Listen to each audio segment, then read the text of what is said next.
The matter pertains to the year 2007 and the arrest has been made after a dozen years, that is in 2019, of Shri P. Chidambaram, 6 years after Prime Minister Modi came to power. Neither have those been arrested who have given that so-called FIPB permission, nor the company which has committed the crime, its officials have been arrested. And yet, a seasoned man with 40 years of dedication to public life has been arrested on the statement of a jailed woman who is being charged of murdering her own daughter. And the approvership statement has been given from jail. 2. Neither Shri P. Chidambaram nor his son have been accused of any offence in the INX media case. Additionally, there is no offence disclosed against Shri P. Chidambaram in the first information report, nor a charge sheet has been filed till today. 3. Karti Chidambaram, Member of Parliament and son of Mr. P. Chidambaram, has been raided a record 4 times. In connection with the same case, he has been arrested and released on bail. He has appeared in response to over 20 summons. Yet the investigating authorities seem to lack any evidence to present a charge sheet to the court, placing evidence, if any, against Mr. P. Chidambaram. 4. The case, as I said, seems to rely on the testimony of one approver who is in prison and who is already being prosecuted for the murder of her daughter. What is the deal that has been done in prison with an approver or reliability is something that people of this country need to determine. 5. Except for the blatant intent to humiliate and tarnish the reputation of Shri P. Chidambaram, there was neither any occasion nor any hurry to arrest him in the middle of the night by sending CBI and ED sleuths to his house. And there are some important issues here that needs to be seen. A. Shri P. Chidambaram is one of India's most respected economists and politicians. He has cooperated fully with the investigating authorities on every occasion. A senior advocate of the Supreme Court, he has the highest regard for the Constitution and has never evaded any proceeding, nor has he ever intended to. B. Despite the hostile atmosphere prevailing under the patronage of the BJP government, there was no allegation against Shri P. Chidambaram vis-a-vis either influencing a witness or tampering with the evidence in any manner. In fact, the evidence, if at all it could be with the company concerned, the officials of which, not a single official of which has been arrested. And they continue to travel to and fro from India freely. So the person or the company accused of an offence is roaming scot-free. Persons who have given the approval of the FIPB have not been touched. And a person not concerned with grant of FIPB approval and somebody who has dedicated 40 years of life to public service has been arrested as if he is a criminal absconding the law, despite appearing multiple times before successive authorities. That is the poetic justice that this government continues to do. 6. After over 5 years of futile investigation for an alleged offence, as I said, that took place in 2007-8, the authorities are unable to come out with any clear or precise allegation or a compelling case against Shri P. Chidambaram. This only leads to one unmistakable conclusion. false charges are being heaped upon senior political rivals to silence anyone and everyone in this country? And 7, can the authorities answer and place even today before the public, after the public's and voyeuristic spectacle that they made of the arrest, the nature of the charges against Shri P. Chidambaram, instead of engaging in a media trial through some selective news channels to character assassinate him? We as a nation must rise up and refuse to be silent spectators to the death of democracy. We stand with Shri P. Chidambaram and reiterate our unwavering belief in his innocence. We hope that the officers who scaled the walls of his house in their eagerness to please their political masters, as also a selected portion of the media, will have the courage to tell the PM and the HM that there is zero evidence of any case against Shri P. Chidambaram. We have faith that the rule of law, which is under attack from the ruling BJP government, shall prevail, and the life and liberty enshrined in the Constitution will not become a dead letter for years to come hereafter. Satyamev Jayate. To put it very, very briefly in English. In Hindi, sorry. दोस्तों, पिछले 2 दिन में पूरे देश ने television channels के माध्यम से प्रजातंत्र की दिन दहाड़े और कभी कभी रात को भी हत्या होते देखी, क्योंकि मौजूदा भाजपा सरकार ईडी और सीबीआई को अब व्यक्तिगत बदला लेने वाली एजेंसी में उन्होंने तब्दील कर दिया है। जिस गफलत से, जिस पूर्वाग्रह से, व्यक्तिगत बदला लेने की जिस भावना से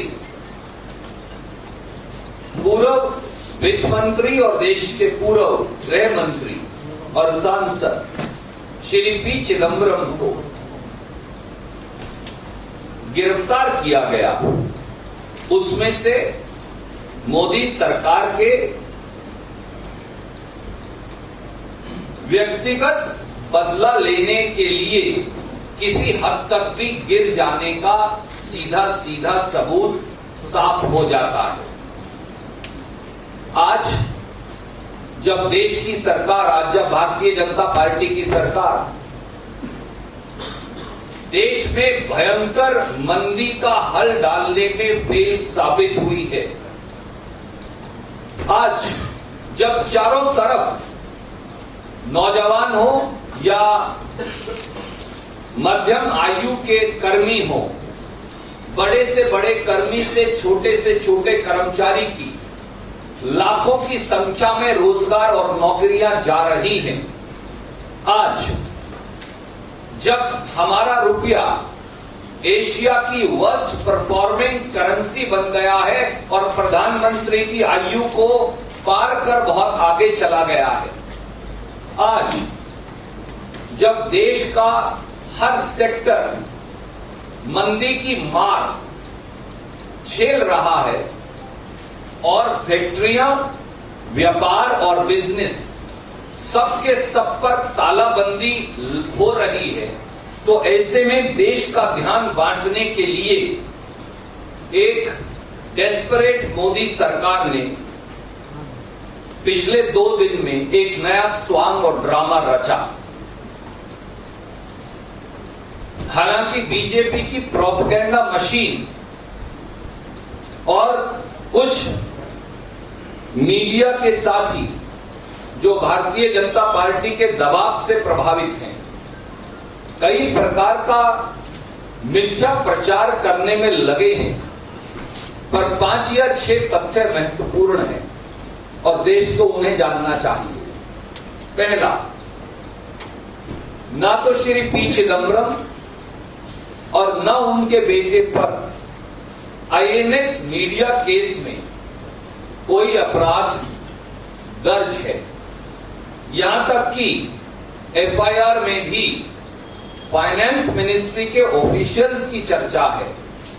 श्री पी चिदम्बरम का कहीं भी उसमें हवाला नहीं। दूसरा, पी चिदम्बरम जी के बेटे कार्ति चिदम्बरम जी को सीबीआई और ईडी ने और चिदम्बरम साहब के हर निवास पर 4 बार रेड डाल चुके। लगभग 20 बार से अधिक वो और उनके परिवार के सदस्य ईडी और सीबीआई के समक्ष पेश हो चुके, परंतु आज तक भी तफ्तीश करने वाली एजेंसियां एक शब्द जिससे उनका अपराध साबित हो, सबूत का एक शब्द भी वो जनता के समक्ष पेश नहीं कर पाए। तीसरा, सब जानते हैं कि ये केस 2007-8 का है, यानी 12 साल पुराना। 12 साल के बाद 2019 में गिरफ्तारी का औचित्य ही क्या है, वो भी जब 6 साल से मोदी सरकार, भाजपा सरकार ने पूरा जोर लगा लिया, परंतु सबूत का एक कतरा भी वो नहीं ला सके। और एक कमाल की और बात है, जिसने विदेशी निवेश की परमिशन दी वो है फॉरेन इन्वेस्टमेंट प्रमोशन बोर्ड, जिसमें 6 सेक्रेटरीज थे, एक आरबीआई के गवर्नर थे, एक कंपटीशन कमीशन ऑफ इंडिया के चेयरमैन थे। आज तक उनमें से किसी की गिरफ्तारी नहीं हुई। और जिस कंपनी पर आरोप है कि वो विदेशी निवेश लेकर आए, उस कंपनी के भी किसी अधिकारी की गिरफ्तारी नहीं हुई। ये बड़ा अच्छा तरीका है, जिसके खिलाफ जुर्म का आरोप है उसे भी नहीं पकड़ा, और जिन्होंने उन्हें अनुमति दी आज तक आपने उन्हें भी नहीं पकड़ा। आपने केवल श्री पी चिदम्बरम को, उनको प्रताड़ित करने के लिए और पूरे देश में एक मीडिया ट्रायल का ड्रामा बनाने के लिए 40 वर्ष से देश की सेवा कर रहे पूर्व वित्त मंत्री और पूर्व गृह मंत्री को गिरफ्तार कर लिया। क्या यही अब इस देश का प्रजातंत्र और न्याय बचा है? हालांकि भारतीय जनता पार्टी कई तरह का प्रपंच कर रही है, परंतु कुछ बातें बड़ी साफ हैं कि श्री पी चिदम्बरम को गिरफ्तार करने का ना सबूत है ना आधार, केवल एक ऐसी महिला का बयान है जो खुद इस मामले में दोषी है और जो आज जेल की सलाखों के पीछे कई सालों से है, क्योंकि उन पर आरोप है कि उन्होंने अपनी पुत्री का कत्ल किया है। और अप्रूवल बनने की स्टेटमेंट भी जब वो जेल में बंद थी तो वहीं से दी गई है। एक ऐसे व्यक्ति के बयान के आधार पर एक 40 वर्ष से देश की सेवा कर रहे नेता को गिरफ्तार करने का क्या औचित्य है, इसका आंकलन देश स्वयं करेगा। श्री पी चिदम्बरम एक जाने माने अर्थशास्त्री भी हैं और राजनीतिज्ञ भी, सुप्रीम कोर्ट के सीनियर एडवोकेट भी। ना उन्होंने कभी कानून की अवहेलना की, न संविधान की अवहेलना की, और ना ही तफ्तीश करने वाली एजेंसियों के सामने पेश होने और किसी प्रकार के सवाल का जवाब देने की अवहेलना की। आज तक भी श्री पी चिदम्बरम के खिलाफ कोई सबूत एजेंसियां न पेश कर सकी, एफआईआर में उनका नाम नहीं है, आरोप पत्र सरकार दायर नहीं कर पा रही, क्योंकि आरोप पत्र दायर करेंगे सबूत देना पड़ेगा, सबूत है नहीं। 5 साल से ज्यादा तफ्तीश करने के बाद भी जब कोई आरोप पत्र नहीं दायर किया गया तो बात साफ है कि, और वो साफ क्या है कि चिदम्बरम जी का अपराध यह है कि वो देश को लगातार आगाह करते हैं कि भारत की अर्थव्यवस्था गलत लोगों की गिरफ्त में है और इसी अपराध में उन्हें गिरफ्तार कर लिया गया। देश के हर कोने से आर्थिक बर्बादी की खबरें आ रही हैं। Automobile, textile, real estate, banking, export, और अब तो किसानों के साथ साथ उद्योगपति भी आत्महत्या करने लगे। देश के बड़े उद्योगपति भी आज सामने आकर ये कहते कि अगर वो सरकार के खिलाफ आवाज उठाएं तो इनकम टैक्स और ईडी से उन्हें फोन आ जाता है। भारत की लूट के पाप में साथ देने वालों को भाजपा पवित्र और उनके खिलाफ आवाज उठाने वालों को भाजपा प्रताड़ित कर रही है। लोगों की आवाज बंद कर दी जाएगी। जिनकी आवाज बंद नहीं कर सकते उनको बंद कर दिया जाएगा। जो आवाज उठाएगा उसे निर्ममता पूर्वक कुचल दिया जाएगा। क्या भारतीय जनता पार्टी की सरकार को चिदंबरम जी के सवाल उठाने के तौर तरीके से परेशानी है? क्या सरकार उनके प्रश्नों से परेशान होती है और निरुत्तर होती है? देश की आर्थिक दुर्दशा पर जब एक वित्त मंत्री के तौर पर वो सवाल उठाते थे तो सरकार की साख को बट्टा लगता था, और लगता है कि सरकार डूबती अर्थव्यवस्था, डूबता रुपया, बंद होते व्यवसाय, बंद होते बिजनेसेस, बंद होती फैक्ट्रियां और लाखों करोड़ों की संख्या में जाती नौकरियां, इनसे बचने के लिए अब एक पूर्व वित्त मंत्री की गिरफ्तारी के पीछे हाथ बांधे खड़ी है।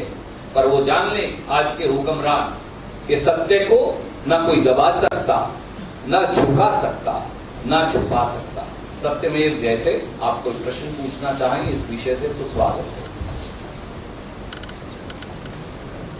सर, सीबीआई कह रही है कि 1 साल उनको 1 दर्जन से ज्यादा बार वीडियो प्रोडक्शन मिल चुका है। इसके बावजूद एक बार पूछताछ के लिए गए। आदरणीय मित्र, जैसा मैंने कहा, पहली बात, सीबीआई वो एफआईआर और ईडी वो ईसीआईआर देश से साझा करने में क्यों घबरा रही है? एनफोर्समेंट डायरेक्टर अपनी ईसीआईआर सार्वजनिक करके आपसे साझा क्यों नहीं करते? क्योंकि अगर वो साझा करेंगे तो आप ये पाएंगे कि न उस एफआईआर में श्री पी चिदंबरम का नाम है, न उन पर कोई दोष है, न उनके बारे में कोई चर्चा है। आईएनएक्स मीडिया पर यह आरोप है कि वो 305 करोड़ का विदेशी निवेश लाए और फॉरेन इन्वेस्टमेंट प्रमोशन बोर्ड ने उन्हें इजाजत दी। फॉरेन इन्वेस्टमेंट प्रमोशन बोर्ड के किसी अधिकारी को जो उस समय थे गिरफ्तार ही नहीं किया गया। जो कंपनी निवेश लाई उन्हें भी गिरफ्तार नहीं किया गया। तो पी चिदंबरम जी को आप कैसे गिरफ्तार कर रहे हैं? और उनके बेटे जिनके बारे में अखबार के माध्यम से या टेलीविजन चैनल के माध्यम से आरोप लगाया गया, आप उन्हें गिरफ्तार कर चुके। वो 20 से ज्यादा बार पेश हो चुके और 1 से अधिक बार पी चिदंबरम जी पेश हो चुके। मैं आपसे ये सवाल पूछता हूं, क्या इस देश के वित्त मंत्री, गृह मंत्री अब आप भगोड़े हैं? क्या उन्हें ये विश्वास नहीं कि जब भी इस देश के वित्त मंत्री या गृह मंत्री उनको बुलाया जाएगा तफ्तीश के लिए तो वो पेश हो जाएंगे, जैसा चिदंबरम साहब हुए? अगर उनका एफआईआर में नाम नहीं, अगर उनके खिलाफ कोई आरोप नहीं, आरोपित कंपनी को आपने पकड़ा नहीं, जिन्होंने इजाजत दी आपने उन्हें गिरफ्तार नहीं किया, तो देश के पूर्व वित्त मंत्री को गिरफ्तार करने का औचित्य क्या है? हाँ, केवल व्यक्तिगत बदले की भावना से ग्रस्त आज के हुक्मरान वो इस प्रकार की कार्रवाई कर रहे हैं। भारतीय जनता पार्टी कह रही है कि सब कुछ कानूनन हो रहा है, कांग्रेस के नेताओं के लिए कानून कुछ अलग नहीं किया जा सकता। नरेंद्र मोदी बतौर मुख्यमंत्री और अमित शाह बतौर गृह मंत्री गुजरात के इसी कानूनी प्रक्रिया से गुजर कर गए हैं, उन्होंने भी किया। आदरणीय मित्र, मुझे लगता है पीड़ा ही है और ये पूरा देश जानता है, पीड़ा ही ये। परंतु इस देश का संविधान और इस देश के हुक्मरान व्यक्तिगत बदले की आग में अंधे होकर कानून को और संविधान को रद्दी के टोकरे में नहीं फेंक सकते। क्योंकि इस देश का कानून सर्वसम्मत है और हम सबकी आत्मा है। इस देश का संविधान इस देश की आत्मा है। जिस दिन इस देश का संविधान, प्रजातंत्र और इस देश के इस्टैब्लिश्ड डेमोक्रेटिक नॉर्म्स, उन तीनों को रौंद और कुचल दिया जाएगा हुक्मरानों के बदले की आग में, तो माफ कीजिए, बहुत देर ये देश का प्रजातंत्र चल नहीं पाएगा।